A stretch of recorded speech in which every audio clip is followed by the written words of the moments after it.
When Min-jun Park walked into the opulent, dimly lit restaurant that cold March evening, he had no idea the foundations of his world were about to crack. He moved with the quiet, predatory grace of a man accustomed to absolute control, his tailored black suit and crisp white collared shirt a uniform that broadcast power before he ever spoke a word. He was expecting an infuriatingly awkward dinner, a waste of his valuable time, and some stilted, pointless small talk. What he was not expecting, what he could never have anticipated, was watching a woman's composure shatter into a million pieces the instant her eyes met his. Min-jun was 38, the formidable boss of the Park Syndicate, the most feared Korean Mafia in Los Angeles. His hands, usually steady whether signing a contract or ending a life, were clasped behind his back. His eyes were hard, exhausted, the eyes of a man who spent his days navigating a world of violence and betrayal, and his nights sitting in the suffocating silence of his mansion after his son finally fell into a troubled sleep.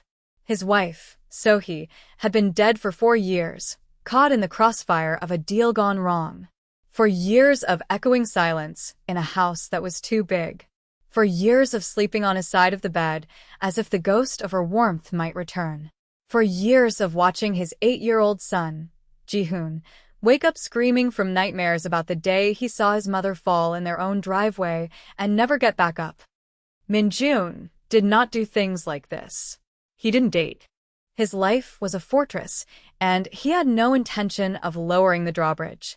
But Mrs. Kim, his late mother's dearest friend and the only person on earth who could still make him feel like a chastised child, had been relentless. "You are a ghost in your own life, Min-jun," she had told him last week, her voice firm as she served him tea in her pristine home. "You need a life outside of grief and business." She had slid a piece of paper across the table with a name and a time. "Her name is Amara. She is a good woman. She has a strong spirit. Just meet her once. For me. For Ji-hoon. I have a life," Min-jun had said, his voice a low growl. "You have an empire," she'd corrected him. "That is not the same thing." So here he was. The Onyx Lounge, 7 p.m. on a Tuesday.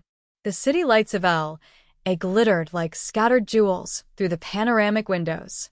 His leg bounced with irritation under the table, a tell he despised, the kind of agitation he felt waiting for a high-stakes negotiation to begin.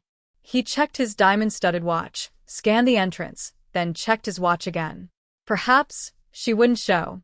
He could send Mrs. Kim a respectful text, say he had tried, and be home in time to check on Ji-hoon, pretending this entire charade never happened. The door swished open.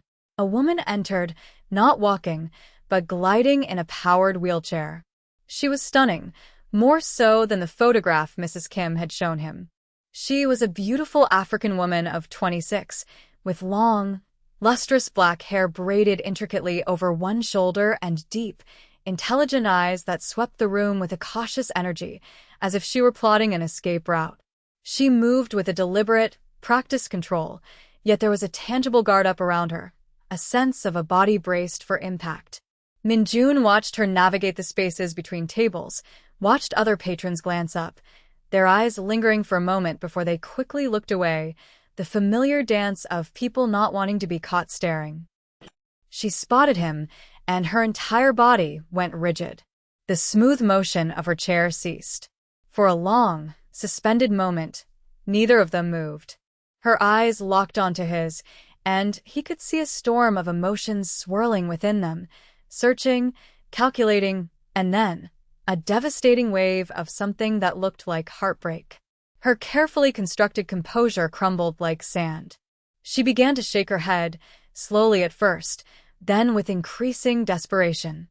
"No," she whispered, the sound swallowed by the restaurant's ambient chatter, but he read it on her lips. "No, no, no." Min-jun, a man who never moved without purpose, found himself standing. A flicker of concern, an emotion so alien he barely recognized it, pierced his armor. "Hey," he started, his voice rougher than he intended. "Are you okay?" She was already backing up, her hands gripping the controls of her chair. Her breathing became shallow, ragged. Diners at nearby tables began to turn, their curiosity piqued by the unfolding drama. "I can't," she said, her voice cracking, breaking on the edge of a sob. "I can't do this again." Minjun took a cautious step toward her. His instincts were screaming. In his world, a public display of emotion was a weakness to be exploited. A scene like this was a threat, a loss of control. He should leave. He should have his driver clear a path and simply vanish. But he didn't. Do what again? What's wrong? You weren't supposed to be. She couldn't finish the sentence. The first tears spilled, tracing shimmering paths down her dark cheeks. Just go. Please. Please, just go before this gets worse for both of us. She was openly crying in the middle of a high-end restaurant, begging a complete stranger, a powerful Korean Mafia boss, to leave her alone. Every instinct Minjun had honed over a lifetime of violence and intimidation told him to retreat, to re-establish control. But something else, something he thought had died with, so he kicked in. He didn't run. He didn't signal his men standing discreetly by the entrance. He walked toward her, slowly, deliberately, and did the one thing no one in his world would ever expect. He knelt, the expensive fabric of his suit creasing on the polished floor, until his eyes were level with hers. "Hey," he said again, his voice softer this time, a tone he normally reserved only for Ji-hoon's nightmares. "I'm Minhyun. Can I sit with you?" "Only if you want." She stared at him, bewildered, as if he had suddenly started speaking in a forgotten tongue. You're not leaving?" she whispered through her tears.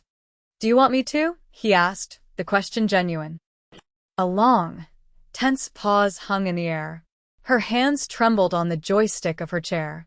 "I don't know," she finally admitted, her voice small. "Then let's figure it out together," he said. He didn't touch her. He didn't crowd her space. He just stayed there, a mafia boss kneeling on a restaurant floor, while the woman in front of him struggled to remember how to breathe. Her name was Amara. She was 26 years old, and she had been cruelly deceived.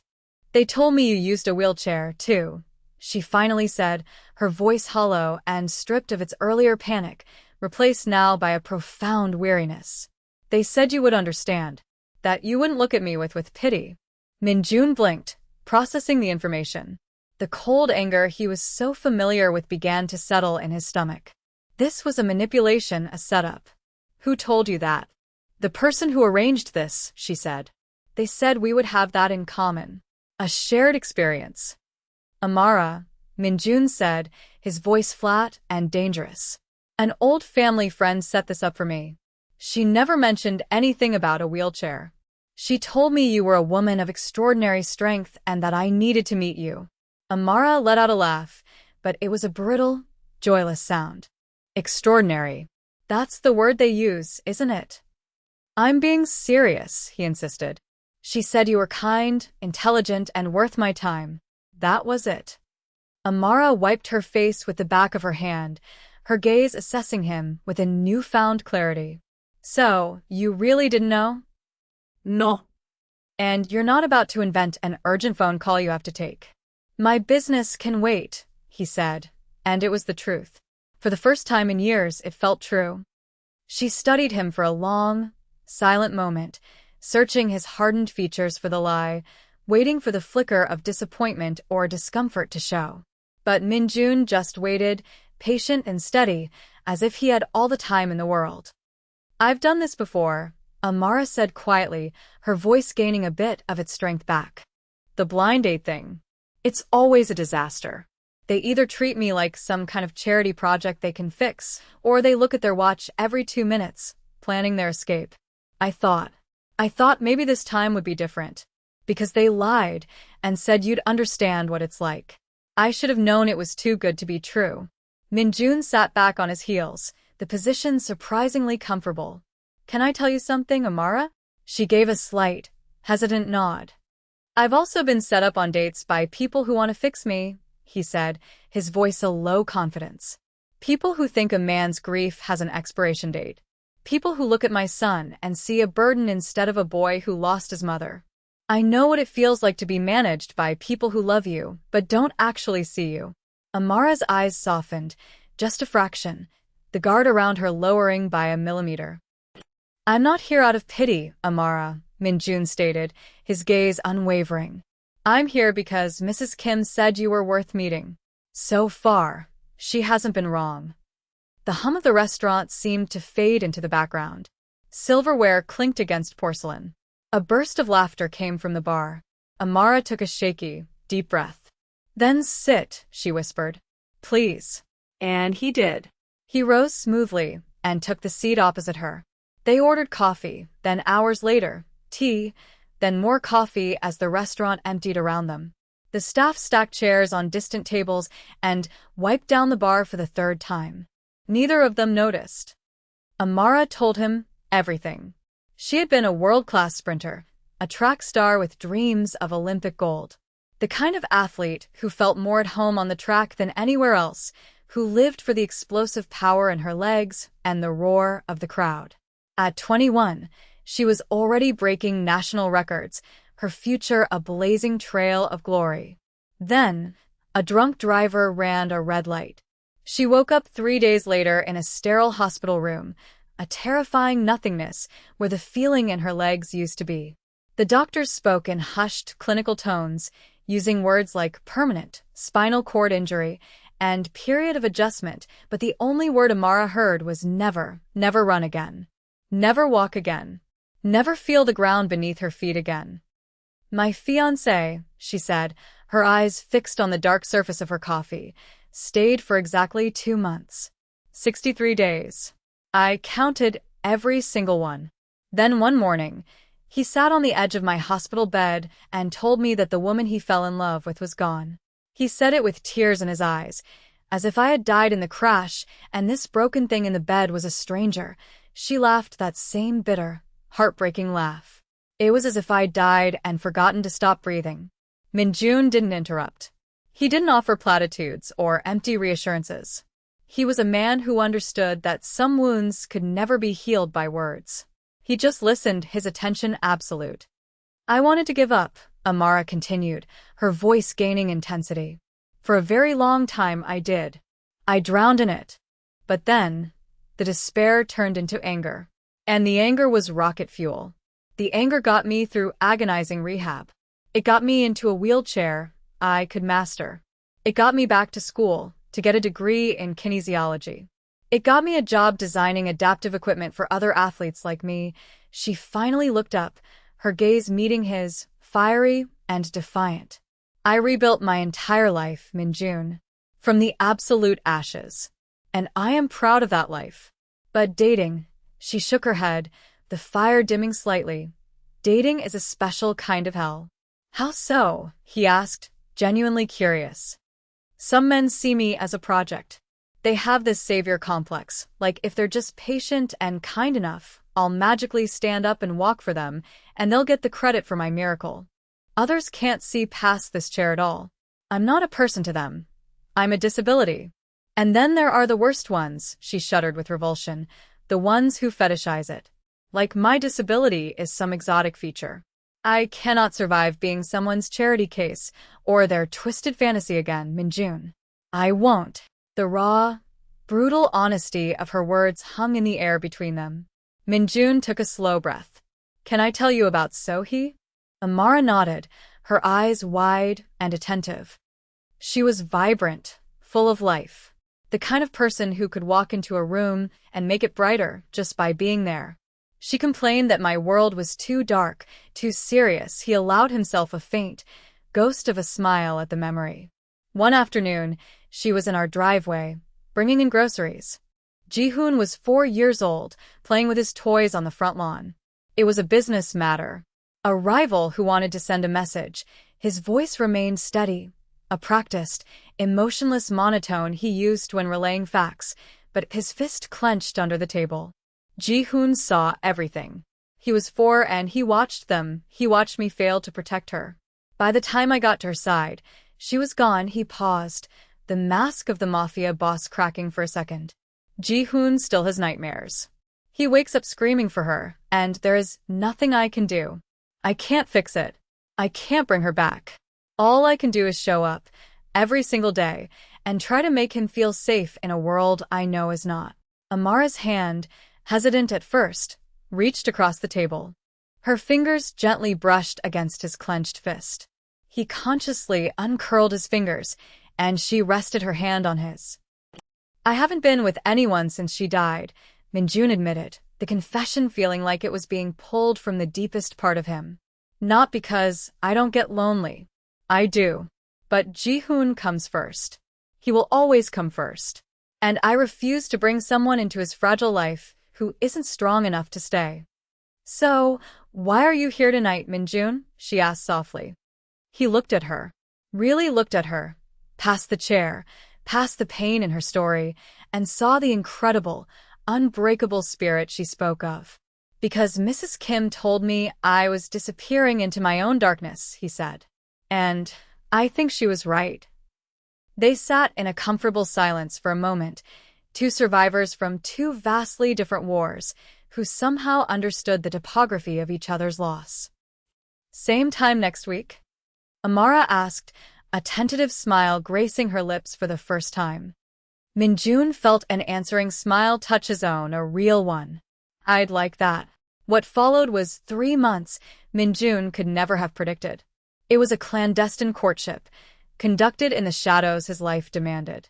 He learned to see the city not as a chessboard of territories and threats, but as a place of hidden gems. They didn't go to crowded places. Instead, he would arrange for a private showing at an art gallery after it had closed to the public, where Amara's insightful commentary on the art revealed a mind as beautiful as her face. They'd have dinner at secluded restaurants he owned, where the staff knew to ensure absolute privacy. They watched movies with captions on in his private home theater, whispering commentary to each other like rebellious teenagers. Minjun, a man whose life depended on logistics and control, learned the new logistics of life with her.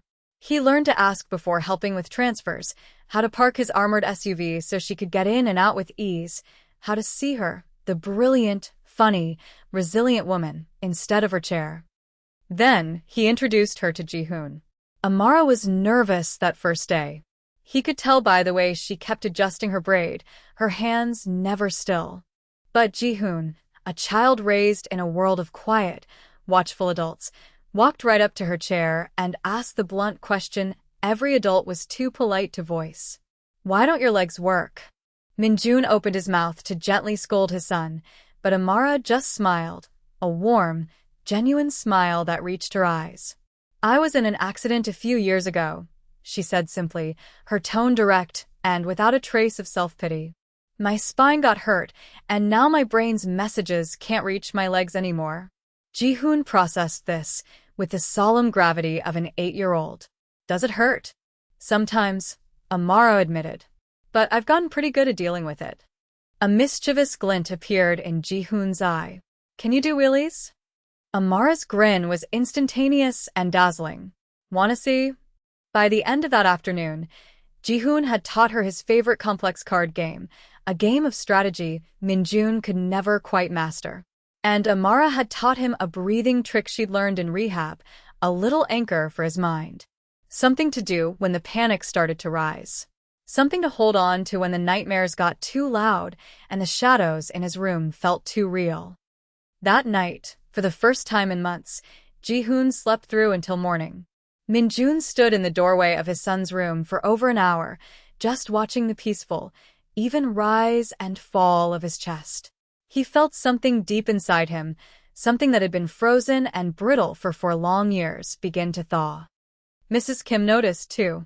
"She is good for you," she whispered to him over tea, after seeing Amara laughing with Ji-hoon in the mansion's garden. "And more importantly, she is good for the boy." Minjun didn't argue, but he could see the fear that still lingered in Amara's eyes. He saw it in the way she'd hesitate for a split second before taking his hand in a semi-public space. The way she would flinch almost imperceptibly when strangers stared for too long. The way she always seemed to be braced for the moment he would realize he'd made a mistake, that she was too much trouble, that his dark world was no place for her. 3 months into their relationship, he took her to the state-of-the-art adaptive sports rehabilitation center she had told him so much about, the place where she had forged her new life from the ashes of her old one. They sat in a quiet therapy room, the late afternoon sun streaming through the large windows, the smell of clean mats and determination in the air. And there, in the place of her rebirth, Amara finally broke. "I'm falling in love with you, Minjun," she whispered, the words trembling as tears began their silent slide down her face. "And it terrifies me more than anything." Minjun reached for her hand, his heart aching. "I can't be someone's project," she continued, her voice shaking with the force of her conviction. "I can't be the broken thing you fix to feel good about yourself. And I cannot," she choked on the words, the memory of her fiancé's departure still a raw wound. "I cannot survive being left again. Especially not by you." She looked at him, her eyes pleading, demanding the unvarnished truth. "If you have any doubts, if you're not absolutely sure, tell me now. I will understand. I promise I will. But do not stay with me for the wrong reasons, Minjun. Please." The room was silent save for her ragged breathing. Minjun moved from his chair and knelt before her again, taking her face gently in his hands. "Amara," he said, his voice thick with an emotion he no longer tried to hide.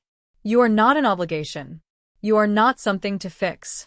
You are not a replacement for what I lost." His own voice broke. "You are a miracle I never, ever expected." She started to cry harder, a storm of fear and hope.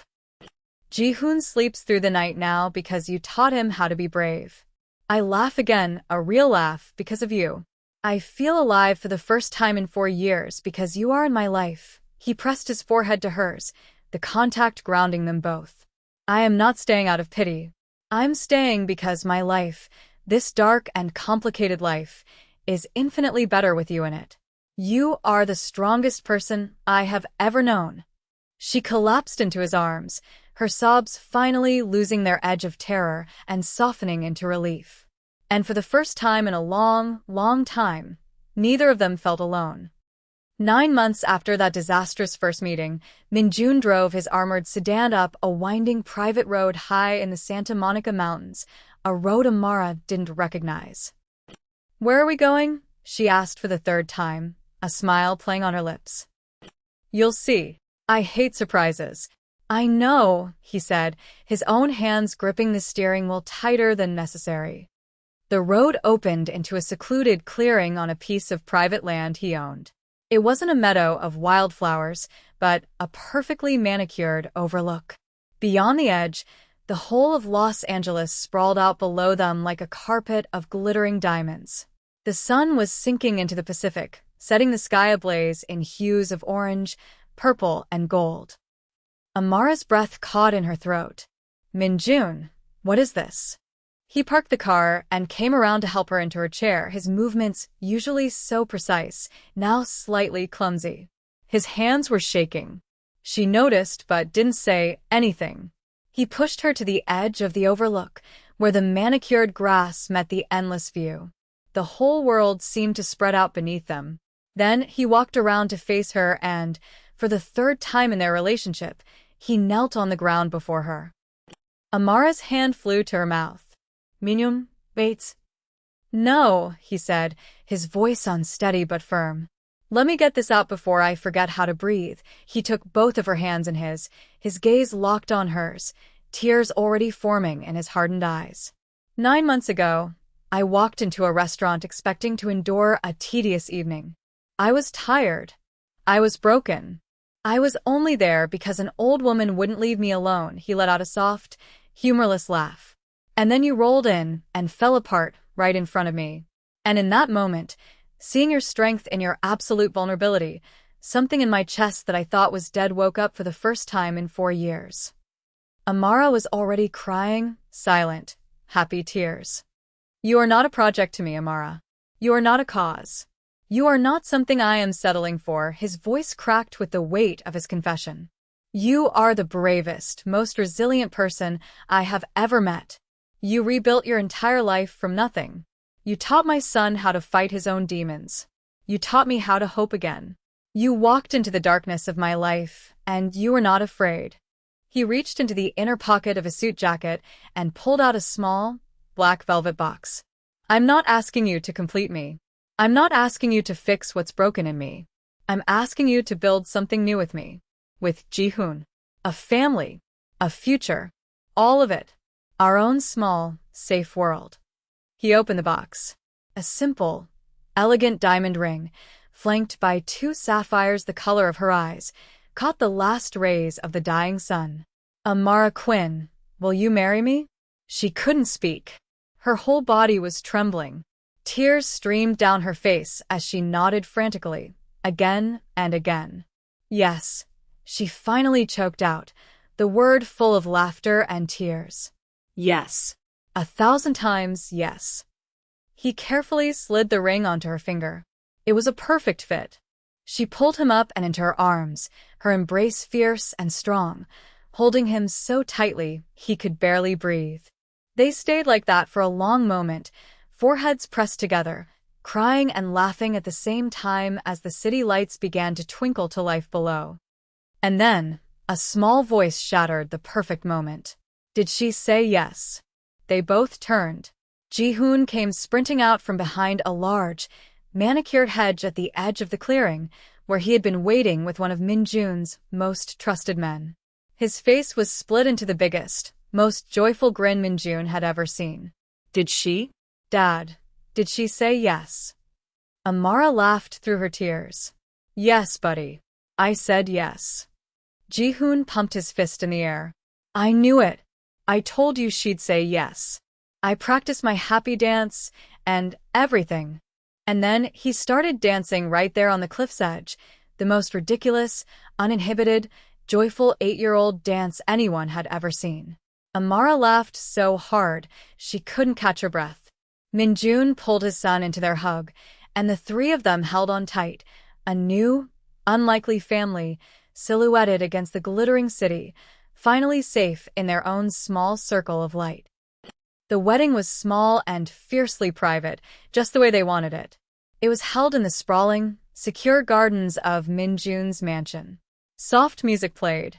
Only 30 guests were present, people who actually mattered, a strange mix of Amara's close family and Min-jun's most trusted inner circle. Mrs. Kim cried before the ceremony even started. But the moment that broke everyone was Ji-hoon. He didn't push her chair down the aisle. He walked beside her, his small hand resting protectively on the armrest, his head held high as he guided her toward his father. When they reached Min-jun, Ji-hoon looked up at Amara and whispered, loud enough for the front row to hear, I told you he'd stay. Amara had to take a full minute to compose herself before she could speak her vows. I spent 5 years believing I was too broken to be loved, she said, her voice trembling but clear. That my chair made me less. That anyone who stayed was settling. And then I met you. She looked at Min-jun, her love shining in her eyes. You didn't see a wheelchair. You saw me. The real me. The scared, stubborn, hopeful me. And you stayed anyway. Thank you for staying when leaving would have been so much easier. Min-jun wiped a tear from his own eye, took a breath, and gave his vows. For years ago, I stopped living. I went through the motions. Business, home, sleep, repeat. I told myself I was being strong for Ji-hoon. But the truth is I was hiding. Hiding from grief, from hope, from the terrifying possibility that I might feel something again. He reached up and gently touched her face. You didn't just wake me up, Amara. You brought me back to life. You gave my son someone to believe in again. You gave me a reason to believe the best days aren't behind us, he smiled through his own tears. You are my future. Both of you are. The garden erupted in applause and happy tears. Ji-hoon hooped like his team had just won the World Series. Min-jun kissed his wife for the first time. And somewhere in the back row, Mrs. Kim whispered to her husband, I told you that blind date would work. Later that night, after the dinner and the congratulations, the 3 of them sat together on a bench overlooking the city. Ji-hoon had fallen asleep on Amara's lap, his hand curled around her ring finger, his breathing slow and peaceful. Min-jun had his arm wrapped securely around both of them. The stars were bright in the clear sky. Hey, Amara said softly. Hey, he replied, touching his cheek to her hair. Thank you. For what? for sitting down with me that night." Minjun smiled, a real, peaceful smile that reached his eyes. "Best decision I ever made." She leaned her head against his shoulder. Ji-hoon stirred in his sleep, but didn't wake. And in that moment, surrounded by a fragile peace and the two people who had single-handedly saved him from himself, Minjun finally understood. This story teaches us a profound lesson about perception and the nature of strength. For Minjun, power was a shield, a fortress built of fear and control, yet it left him isolated in his grief. For Amara, true strength was not in her legs, but in her spirit, forged in the fires of loss and rebuilt with sheer determination.